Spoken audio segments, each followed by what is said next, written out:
Have you ever felt forgotten, like the phone never rings, the message never comes, the opportunity never knocks, but deep down, you know you're on someone's mind? You may not hear your name out loud, but trust me, your name is being whispered in rooms you've never even walked into. There is a unique kind of pain that comes from silence. We live in a world that measures love by replies, friendship by notifications, and success by the sound of applause. When the phone doesn't ring, when the inbox stays empty, when the doors don't swing open, the mind starts whispering dangerous lies. They forgot about you. They don't care. You don't matter. And if we are not careful, we begin to mistake silence for absence. But let me tell you something. Silence is not proof that nothing is happening. Sometimes silence is the evidence that something is happening, but it's happening in places you cannot yet see. Think about the ocean. When you stand on the shore, all you hear is the crash of the waves. But deep beneath, there are currents moving with incredible force, shaping continents, carrying life, shifting entire ecosystems. You don't see it, but it is working. In the same way, when you don't hear your name called, when no one reaches out, you might believe you've been abandoned. But what if that silence is the sound of unseen currents moving for you? What if the very people you think have forgotten you are carrying your name in their hearts, their thoughts, their quiet prayers? Here's the truth: not every connection is loud. Not every blessing makes noise. Not every supporter will clap in public. Some of the most important people in your life, the ones who carry you in thought, the ones who consider you in silence, may never announce it. They may never post it. They may never call you at the moment you want them to, but that doesn't mean they are absent. Their thoughts, their remembrance, their quiet consideration of you is proof that you are not forgotten. You are on someone's mind even when you are not on their lips. But silence doesn't just come from people. It also comes from life itself. Sometimes you pray, you plan, you put in the work, and nothing seems to move. No breakthrough, no answer, no recognition. Days turn into weeks, weeks into months, and the temptation to believe you've been overlooked grows stronger. But here's the lesson: silence is not rejection. Silence is often preparation. When the world seems quiet, when heaven seems quiet, that may be the very season where the foundation is being laid for something greater. A building is silent until the moment of opening. A seed makes no sound until the tree appears. Just because it is quiet doesn't mean it is empty. Now, this doesn't mean silence is easy. In fact, silence tests you more than noise ever will. Applause makes you confident. Complaints make you sharper, but silence makes you question. It makes you wonder, am I still seen? Am I still valued? Do I still matter? That is why silence is not just a pause, it is a test. It tests your patience, your discipline, your belief in yourself. Can you continue to work, to believe, to keep your head high when no one is watching? Can you still give your best when no one is clapping? Because if you can endure the silence, then when the sound comes, you will be ready to carry it. And here's the beauty: when the silence finally breaks, when the call finally comes, you will realize that absence was never the truth. They were thinking of you. They were preparing for you. The opportunity was growing for you. The silence wasn't proof of neglect. It was proof of unseen care, unseen movement, unseen alignment. And you'll understand that while the world may have been quiet, the silence was working in your favor all along. Every dream, every success, every breakthrough you've ever admired began in a place you could not see. Think about it. A seed is buried. It disappears beneath the soil, hidden in darkness, unseen by the eye. To the casual observer, it looks like nothing is happening. The ground doesn't shake. The earth doesn't announce, "Hey, something is growing down here." No, it looks silent, empty, almost dead. But beneath that silence, beneath that dirt, transformation is happening. The roots are forming, strength is building, and life is pushing against the soil, waiting for its moment to break through. That's how your life works too. Sometimes you feel buried. You've been faithful, you've worked hard, you've prayed, you've sacrificed, and yet there's no visible fruit. People might even look at you and think nothing's happening with them. But just because they don't see it doesn't mean it's not real. Just because your breakthrough hasn't surfaced doesn't mean it isn't already alive beneath the soil of your life. Your growth is happening in hidden places first. Before you shine in public, you are strengthened in private. And here's the paradox. Being buried feels the same as being forgotten. When that soil is thrown over you, when darkness surrounds you, it can feel like a grave. Like your dreams have died, like your moment has passed, like you've been covered up for good. But the truth is, you are not buried to die, you are planted to grow. A grave and a garden look the same on the surface. The difference is what's happening underneath. In one, life has ended. In the other, life is just beginning. You are not in a grave, you are in a garden. Growth takes time. No seed becomes a tree overnight. The roots must dig deep before the stem can rise tall. Why? Because storms will come, winds will blow. And if your roots aren't strong, if your foundation isn't deep, the first challenge will topple you. That's why your hidden season matters. That's why the underground growth is sacred. Every lonely night, every quiet hour of practice, every uncelebrated effort, it's all strengthening your roots. So when the world finally sees your branches, when the fruit finally comes, you'll have the strength to sustain it. And here's the part people miss. Fruit always comes later than the planting. That gap between sowing and reaping is the gap that tests your faith. Anyone can shout about a harvest. Anyone can clap when the tree is full. But can you endure when the soil is silent? Can you trust that life is forming beneath the surface when you see nothing with your eyes? That's where faith is built. Not when you see the tree, but when you believe in the seed. So if you feel buried right now, if life feels dark, if your progress feels invisible, remember this. Seeds grow underground first. You are not forgotten, you are not wasted, you are not finished, you are planted. And when the time is right, when the season shifts, when the soil gives way, you will break through. And the world will finally see what has been alive in you all along. One of the greatest lies you'll ever believe is that you're not seen, that you're standing on the outside, watching others move ahead, while you wait for someone to notice you. But here's the truth. You are already in rooms you've never walked into. Your name has been spoken in conversations you weren't a part of. Decisions are being shaped around tables you haven't even sat at yet. Opportunities are being prepared for you without your knowledge. Just because you can't hear your name doesn't mean it isn't being said. Just because you can't see the room doesn't mean you aren't already in it. Think about how influence really works. The job you got. Someone thought about you before your phone rang. The opportunity you stepped into. Someone remembered you when you weren't there. The love you received. Someone carried you in their thoughts long before they showed up at your door. That's how life moves. The door doesn't open when you arrive. The door opens because someone inside the room has already thought about you. That means the preparation isn't just happening for the opportunity.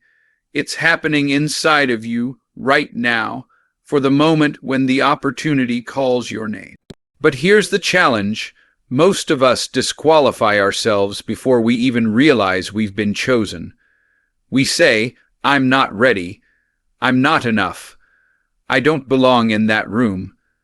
You assume the table is too high, the chairs too full, the conversation too big for your voice. And yet, without your knowledge, they are already making space for you. They are already thinking, we need someone like them. Don't shrink yourself because you haven't seen the invitation yet. Just because the envelope hasn't reached your hand doesn't mean your name isn't already written on it. That's why preparation matters. If you believe you're not in the room, you'll relax, you'll sit back, you'll waste time. But when you understand that your name is already circulating, that your presence is already anticipated, then you live with urgency. You study, you discipline yourself, you strengthen your character, not because you see the opportunity, but because you believe it's on the way. By the time the call comes, you won't scramble to get ready. You'll simply step into what you've been preparing for all along. And here's the beautiful thing. Sometimes the rooms you're in are invisible even to you. That quiet mentor who thought about you last night. That manager who remembered your work ethic. That stranger who recommended your name in a conversation you never knew about.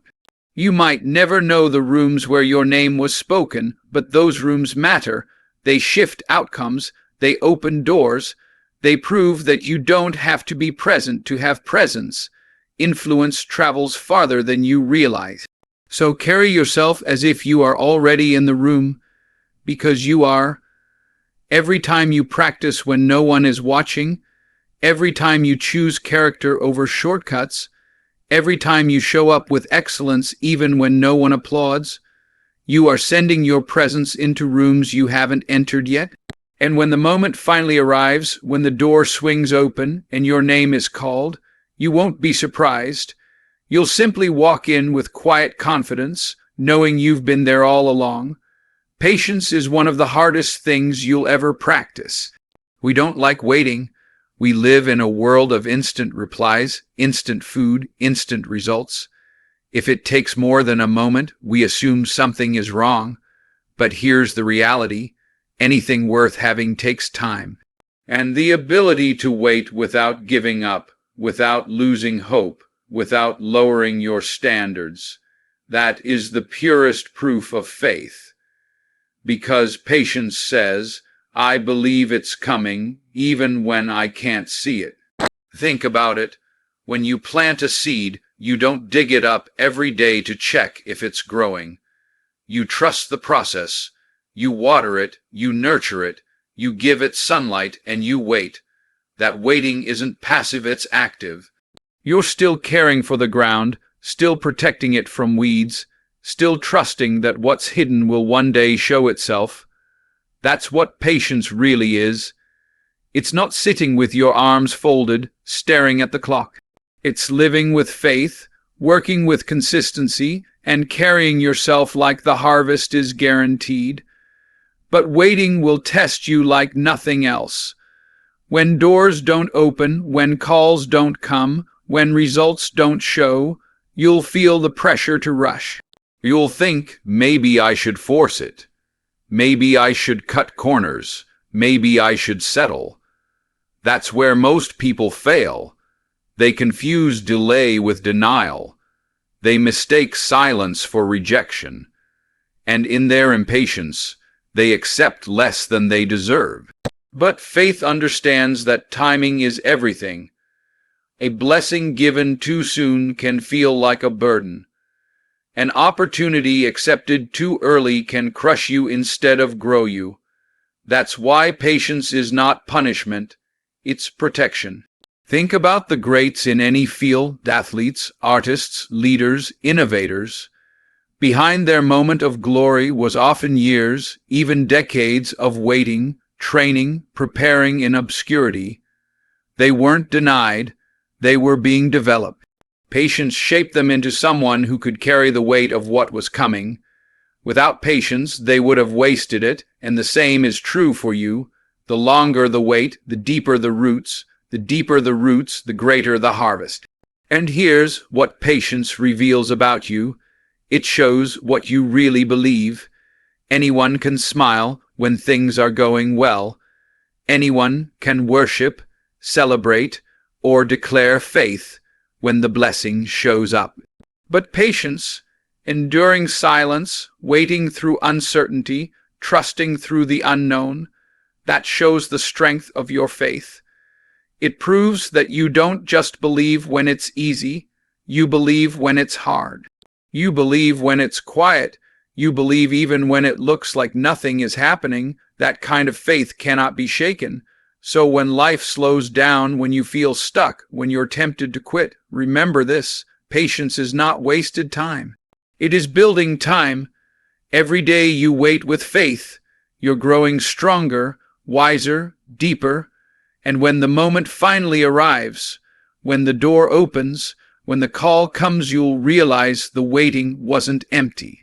It was proof that you believed, proof that you endured, proof that your faith was stronger than your frustration. Patience is never easy, but it is always worth it. There is a difference between chasing and attracting. Chasing comes from a place of desperation. It says, I need this now. I can't live without it. If I don't grab it, I'll lose everything. But attraction comes from strength. It says, I know who I am. I know what I bring. I don't need to beg or force. What is mine will come to me because I have already prepared myself for it.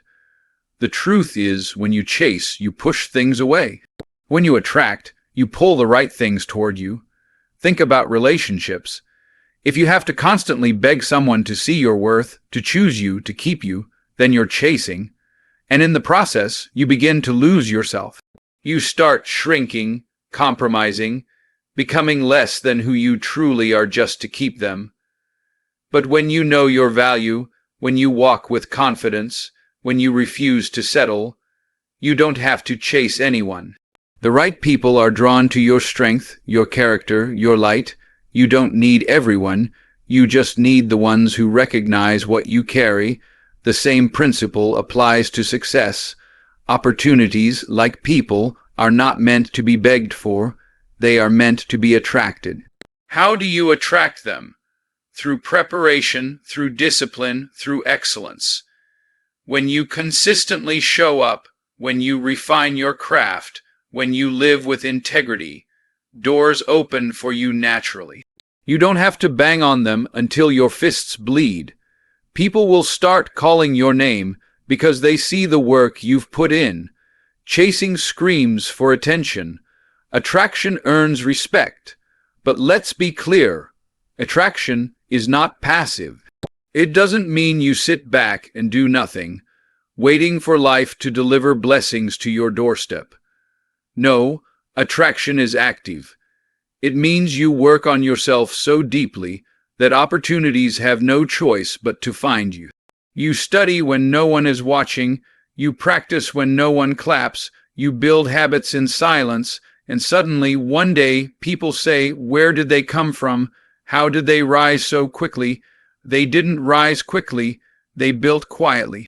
What looked like sudden success was really years of invisible attraction. And here's the irony: when you chase, you often run right past what you're supposed to have. You're moving too fast, grabbing at everything, desperate for validation.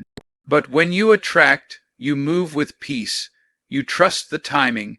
You understand that what belongs to you will never miss you. That doesn't mean you won't face delays or detours, but it does mean you can walk with confidence, knowing you don't have to force what's already aligned with you. Peace is the posture of attraction. Desperation is the posture of chasing. So stop chasing. Stop running after people, opportunities, validation, recognition. Instead, focus on becoming. Focus on building yourself so strong, so steady, so prepared that you can't help but draw the right things toward you. Because when you reach that point, you won't have to scream for attention. The world will lean in to hear your whisper. Don't chase, attract. The call will come. Maybe not today, maybe not tomorrow, but it will come. The moment you've been waiting for, the opportunity you've prayed for, the door you've prepared for, at some point it will open. The problem is, most people think the time to prepare is when the call comes. They believe they can scramble at the last minute, polish themselves overnight, and be ready for the opportunity of a lifetime. But that's not how it works. The call does not give you time to prepare. The call reveals whether or not you already prepared. Think about an athlete. The championship game is not the day to start training. The training has to happen in the lonely mornings, in the silent practices, in the unseen hours of sweat and repetition. By the time the lights come on and the cameras roll, the work has already been done. The game simply exposes the preparation, and the same is true in your life. When the call comes, it won't be a surprise. It will be a test of whether or not you've invested the hidden time, whether or not you've sharpened your skills, whether or not you've prepared your character to carry the weight of what's about to happen. But here's where many people miss it. They want the stage without the rehearsal, the spotlight without the grind, the recognition without the discipline. They think opportunity will elevate them, but opportunity doesn't elevate, it exposes. It shows the truth about who you are and how much work you've put in. If you've done the work in private, you'll shine in public. If you've neglected the work in private, the opportunity will crush you. That's why being ready before the call is so important. You don't rise to the occasion. You fall to the level of your preparation. And sometimes the call doesn't look like what you expected. It might come disguised as a small assignment, a chance that looks beneath you, a door that doesn't seem big enough. But remember, big things start small. The seed never looks like the tree. The call may not come wrapped in glory, but if you're ready, you'll see the potential in it. Too many people miss their moment because they only prepared for the spotlight, not for the small beginnings. But if you treat the little call with the same respect as the big call, that's what opens the door to greater things. So what does readiness look like?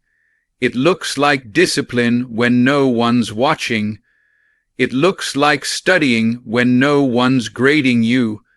It looks like practicing when no one's clapping. It looks like saying no to distractions, building your character, strengthening your mind, and honing your craft. Because you don't know when the call will come, but you know it will. And when it does, you won't have time to get ready. You'll have to already be ready. The call is coming. It may be delayed, but it is not denied.